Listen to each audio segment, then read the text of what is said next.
Hello every one, നമ്മളിന്ന് discuss ചെയ്യാൻ പോകുന്നത് Fibonacci series in Java. Fibonacci series നമുക്കെല്ലാവർക്കും അറിയാം. അതെങ്ങനെ നമുക്ക് ജാവക്കകത്ത് പ്രോഗ്രാം ചെയ്യാമെന്നാണ് നമ്മൾ ഇന്നത്തെ വീഡിയോയിൽ ഡിസ്കസ് ചെയ്യാൻ പോകുന്നത്. അപ്പോൾ എന്താണ് ഈ ഫിബൊനാച്ചി സീരീസ്? അതൊരു നമ്പർ സീരീസാണ്. അതിന് കുറച്ച് പ്രത്യേകതയുണ്ട്. എന്താണ് പ്രത്യേകത? ഒരു നമ്പർ എടുത്തു കഴിഞ്ഞാൽ അത് അതിൻ്റെ പ്രീവിയസ് ആയിട്ടുള്ള രണ്ട് നമ്പേഴ്സിൻ്റെ സം ആയിരിക്കും. അതായത് next number is the sum of previous two numbers. അതിൻ്റെ മുന്നത്തെ രണ്ട് നമ്പേഴ്സിൻ്റെ സം ആയിരിക്കും നെക്സ്റ്റ് നമ്പർ എന്ന് പറയുന്നത്. അപ്പോൾ എന്ത് ചെയ്യണം? ആദ്യത്തെ രണ്ട് നമ്പേഴ്സ് നമ്മൾ സെറ്റ് ചെയ്ത് കൊടുക്കണം. എന്നാലേ പിന്നത്തെ നമ്പർ വെച്ച് നമുക്കിങ്ങനെ ഈ ഒരു സമ്മ് ചെയ്യാൻ കഴിയുള്ളൂ. അപ്പോൾ ആദ്യത്തെ രണ്ട് നമ്പേഴ്സ് നമ്മൾ ഓൾറെഡി സെറ്റ് ചെയ്ത് കൊടുക്കും. ഫസ്റ്റ് നമ്പർ 0 ആണ്, പിന്നെ 1 ആണ്. The first two numbers of Fibonacci series are 0 and 1. പിന്നീട് അങ്ങോട്ട് നമ്മൾ എന്ത് ചെയ്യും? ആ നമ്പേഴ്സ് സം ചെയ്ത് പോകും. അപ്പോൾ ഫസ്റ്റ് വരുന്ന നമ്പർ എന്താണ്? നമ്മൾ പറഞ്ഞു 0 ആണ്, 1 ആണ്. അത് രണ്ടും ഇനീഷ്യലൈസ് ചെയ്ത് കഴിഞ്ഞാൽ പിന്നീട് ചെയ്യാനുള്ള പ്രോസസ്സ് എന്താണ്? 0 + 1 ചെയ്യും.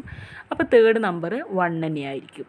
പിന്നെ വരുന്ന നമ്പറോ 1 + 1 2, പിന്നെ വരുന്നത് 2 + 1 3, പിന്നെ 3 + 2 5, 5 + 3 8, 8 + 5 13, 13 + 8 21, 21 + 13 34 എക്സെട്ര അങ്ങനെ പോവും. ഓക്കെ. അപ്പോൾ പിന്നീട് അങ്ങോട്ട് ഏത് നമ്പർ എടുത്തു കഴിഞ്ഞാലും ആ നെക്സ്റ്റ് നമ്പർ എന്താണ്? അതിൻ്റെ പ്രീവിയസ് രണ്ട് നമ്പേഴ്സിൻ്റെ സം ആയിരിക്കും എന്നുള്ളതാണ് ഈ ഫിബൊനാച്ചി സീരീസിൻ്റെ ഒരു പ്രത്യേകത എന്ന് പറയാനുള്ളത്.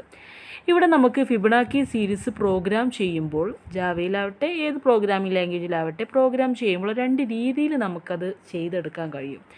ഒന്ന്, Fibonacci series without using recursion. ഒന്ന്, റിക്കേഷൻ യൂസ് ചെയ്യാതെ എങ്ങനെ ഫിബൊനാച്ചി സീരീസ് ചെയ്യാം. Then Fibonacci series using recursion. അപ്പോൾ ഒന്ന് വിത്തൗട്ട് റിക്കേഷനും ആണ്, ഒന്ന് യൂസിങ് റിക്കേഷനും ആണ്. അപ്പോൾ ഇവിടെ ഇന്നത്തെ നമ്മളുടെ പ്രോഗ്രാമിൽ നമ്മൾ വിത്തൗട്ട് റിക്കേഷനാണ് ചെയ്യാൻ പോകുന്നത്. എങ്ങനെ റിക്കേഷൻ ഇല്ലാതെ നമുക്ക് ഈ ഫിബൊനാച്ചി സീരീസ് ചെയ്തെടുക്കാം എന്നുള്ളത്. അപ്പോൾ ഫസ്റ്റ് നമ്മൾ മെയിൻ ഫംഗ്ഷനൊക്കെ സ്റ്റാർട്ട് ചെയ്തിട്ട് നമുക്ക് ആ കറക്റ്റ് ലോജിക്കിലേക്ക് പോവാം. ഫസ്റ്റ് നമ്മൾ വേരിയബിൾസൊക്കെ നമ്മൾ ഡിക്ലെയർ ചെയ്ത് കൊടുക്കണം. ഇനീഷ്യലൈസ് ചെയ്ത് കൊടുക്കാനുള്ളത് ഇനീഷ്യലൈസ് ചെയ്ത് കൊടുക്കുകയൊക്കെ ചെയ്യണം. ഫസ്റ്റ് എന്താണ്? ഇൻറ്റ് n1 = 0. അപ്പോൾ ഫസ്റ്റത്തെ ഒരു വേരിയബിൾ n1 ആണ്, അത് 0 ആക്കി നമ്മൾ സെറ്റ് ചെയ്ത് കൊടുത്തു. പിന്നെ n2 എന്താണ്? 1 ആക്കി സെറ്റ് ചെയ്ത് കൊടുത്തു. നമ്മൾ പറഞ്ഞല്ലോ ഫസ്റ്റത്തെ രണ്ട് നമ്പേഴ്സ് നമ്മൾ 0ഉം 1ഉം ആക്കിയിട്ട് സെറ്റ് ചെയ്ത് കൊടുക്കും, അത് ഇനീഷ്യലൈസ് ചെയ്ത് കൊടുക്കും. n3 തൊട്ടാണ്, അതായത് ആ വേരിയബിൾ തൊട്ടാണ് നമ്മൾ പിന്നെ പ്രോസസ്സിങ് ചെയ്തുകൊണ്ടിരിക്കുന്നത്. അപ്പോൾ n3 പറഞ്ഞൊരു വേരിയബിളും കൊടുത്തു. n1 n2 n3 അതൊക്കെ ഇൻറ്റീജേഴ്സാണ്. പിന്നെ i എന്ന് പറഞ്ഞിട്ട് നമുക്കൊരു വേരിയബിൾ കൊടുത്തു. നമുക്കിങ്ങനെ കൗണ്ട് ചെയ്ത് കൊണ്ടുവരാൻ വേണ്ടിയിട്ടാണ്. പിന്നെ കൗണ്ട് = 10 എന്ന് പറഞ്ഞിട്ടുള്ളൊരു വേരിയബിളും കൊടുത്തു. അതായത് 10 വരെ നമുക്ക് എന്ത് ചെയ്താൽ മതി? കൗണ്ട് ചെയ്താൽ മതി. ഓക്കെ. സിസ്റ്റം ഔട്ട് പ്രിൻ്റ് അല്ല n1 n2, അതായത് n1ഉം n2 നമ്മൾ ആദ്യം തന്നെ പ്രിൻ്റ് ചെയ്ത് കൊടുക്കുകയാണ്, 0ഉം 1ഉം. അപ്പോൾ നെക്സ്റ്റ് ആ ഒരു വാല്യൂ തൊട്ടാണ് നമ്മൾ ഇനി ചേഞ്ചസ് വരാൻ പോകുന്നത്. അതായത് ഈ ഫിബൊനാച്ചിൻ്റെ കറക്റ്റ് ഓർഡറിൽ വരാൻ പോകുന്നത്. 0ഉം 1ഉം നമ്മൾ ഓൾറെഡി ഇനീഷ്യലൈസ് ചെയ്ത് കൊടുക്കണമല്ലോ. അപ്പോൾ നമുക്ക് നമ്മളുടെ ലോജിക്കിലേക്ക് പോകാം. ഫോർ ലൂപ്പാണ് നമ്മളിവിടെ യൂസ് ചെയ്യുന്നത്. ഫോർ i = 2 ആണ് നമ്മളിവിടെ കൊടുക്കുന്നത്. കാരണം 0th ലൊക്കേഷനിലേക്കും ഫസ്റ്റ് ലൊക്കേഷനിലേക്കും ആളെത്തിയിട്ടുണ്ട്. അതുകൊണ്ട് നമ്മൾ എന്ത് ചെയ്യും? i എന്ന് പറഞ്ഞാൽ നമ്മൾ കൗണ്ട് ചെയ്യുമ്പോൾ 2 തൊട്ട് കൗണ്ട് ചെയ്താൽ മതി. കാരണം രണ്ട് ലൊക്കേഷനിലേക്കുള്ള ആളുകൾ ഇവിടെ സെറ്റായി കഴിഞ്ഞു. ദെൻ പിന്നെ ചെക്ക് ചെയ്യാനുള്ളത് i < കൗണ്ട് ആണോ. അതായത് ഓരോ ടൈം നമ്മൾ ചെയ്യുമ്പോഴും i കൗണ്ടിനേക്കാൾ കുറവായിരിക്കണം. കൗണ്ടാണ് 10. അതുവരെ നമ്മളിപ്പോൾ ഇവിടെ ചെയ്താൽ മതി. ചില കേസുകൾ നമുക്ക് ഏത് വാല്യൂ വേണമെങ്കിലും കൊടുക്കാം. പിന്നെ i ++ i or ++ i. Okay. Loop start from 2 because 0 and 1 are already printed. നമ്മൾ പറഞ്ഞു 0ഉം 1ഉം ഓൾറെഡി പ്രിൻറ്റ് ചെയ്ത് കഴിഞ്ഞു. അതുകൊണ്ട് തന്നെ നമ്മൾ ലൂപ്പ് 2 തൊട്ടാണ് സ്റ്റാർട്ട് ചെയ്യാൻ പോകുന്നത്. അപ്പോൾ നമ്മൾ ഫസ്റ്റ് എന്താണ്? i = 2 ആണ്. അത് കൗണ്ടിനേക്കാൾ സ്വാഭാവികമായിട്ടും ചെറിയ നമ്പറാണ്. n3 = n1 + n2. n1ൽ എന്താണ്? 0 ആണ്. n2ൽ എന്താണ്? 1 ആണ്. അപ്പോൾ അവിടെ നമ്മൾ ചെയ്യാൻ പോകുന്ന ഒരു ഓപ്പറേഷൻ എന്ന് പറഞ്ഞാൽ n1ലുള്ള വാല്യൂയും n2ലുള്ള വാല്യൂയും സം ചെയ്തിട്ട് ആ റിസൾട്ട് എവിടെ എത്തും? n3 എന്ന് പറയുന്ന വേരിയബിളിലെത്തും. സിസ്റ്റം ഔട്ട് പ്രിൻ്റ് എന്താണ്? n3. നമ്മൾ ആ n3 അങ്ങ് പ്രിൻ്റ് ചെയ്യും. അപ്പോൾ ഏതൊക്കെ വാല്യൂസ് വന്നിട്ടുണ്ടാവും? 0 വന്നു, 1 വന്നു, ആ 1 വന്നു, നെക്സ്റ്റ് 1. ഓക്കെ. 2 1 ഇവിടെ ഉള്ളത്. അപ്പോൾ ആ n3 പ്രിൻ്റായി. പിന്നെ നമ്മൾ ചെയ്യാൻ പോകുന്നത് ഈ n1ലേക്ക് n2ലുള്ള വാല്യൂ എന്താണോ അത് n1ലേക്ക് അസൈൻ ചെയ്ത് കൊടുക്കും. അപ്പോൾ n2ത്തെ വാല്യൂ n1ലെത്തി. അപ്പോൾ n2ൽ ഫ്രീ ആയി. n2ക്ക് അപ്പോൾ നമ്മൾ എന്ത് കൊടുക്കും? n3ലുള്ള വാല്യൂ കൊടുക്കും. അതായത് n3ൽ 1 ആണ് ഉണ്ടായിരുന്നത്. ഏത് വണ്ണ് നമ്മളിപ്പോൾ n1 + n2 ചെയ്ത് കിട്ടിയൊരു വണ്ണില്ലേ, ഈ വണ്ണ് അത് കൊടുത്തു.